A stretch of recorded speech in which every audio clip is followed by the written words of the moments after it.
രാവിലെ എണീറ്റ് ഡോർ അങ്ങോട്ട് തുറങ്ങപ്പോൾ നമ്മളെ കൊരങ്ങൻ സാറിനെയാണ് കണി കാണുന്നത്. ഇതാണ് മുത്തങ്ങയിലെ ഞങ്ങൾ താമസിക്കുന്ന വയനാട് വന്യജീവി സങ്കേതത്തിലെ ഡോർമെട്രിയുടെ പുറത്തുള്ള കാഴ്ചകൾ. അവിടുന്ന് ഒരു 40 മീറ്റർ മുന്നോട്ട് നടന്നപ്പോൾ അതാ കാണുന്നത് കുറേ ആനകൾ.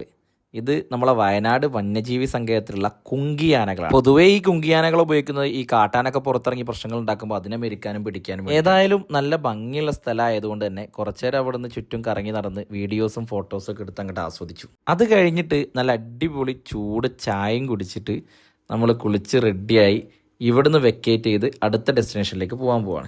വന്യജീവി സങ്കേതത്തിനകത്ത് താമസമൊക്കെ ഏതായാലും നല്ല അടിപൊളി എക്സ്പീരിയൻസ് ആയിരുന്നു കേട്ടോ. അവിടുന്ന് നേരെ പുറത്തിറങ്ങി മുത്തങ്ങ ചെക്ക് പോസ്റ്റിൻ്റെ അടുത്തുള്ള AT റൂംസ് എന്ന് പറഞ്ഞ ഹോട്ടലിനകത്ത് കനത്തിലൊന്ന് ചായ കുടിക്കാൻ വേണ്ടി കയറിയതാണ്. നല്ല പൊറാട്ടയും ബീഫും കൂട്ടിയും കഴിച്ചു. അവിടുന്ന് പിന്നെ നേരെ നമ്മൾ വനത്തിലൂടെ നമ്മുടെ അടുത്ത ഡെസ്റ്റിനേഷനിലേക്കുള്ള യാത്രയിലാണ്. കുറേ മാൻകൂട്ടങ്ങളൊക്കെ വഴിയിൽ കണ്ടു. നമ്മൾ പുലിനെയും കടുവിനെയൊക്കെ പ്രതീക്ഷിച്ചിരുന്നു, പക്ഷെ ഒന്നും കാണാൻ കിട്ടിയില്ല. അങ്ങനെ നമ്മളിതാ കർണാടകയിലേക്ക് കയറാൻ പോവാണ്. അവിടുത്തെ കാഴ്ചകളൊക്കെ എന്ത് ചെയ്യുക, അടുത്ത വീഡിയോയിൽ കാണാം കേട്ടോ.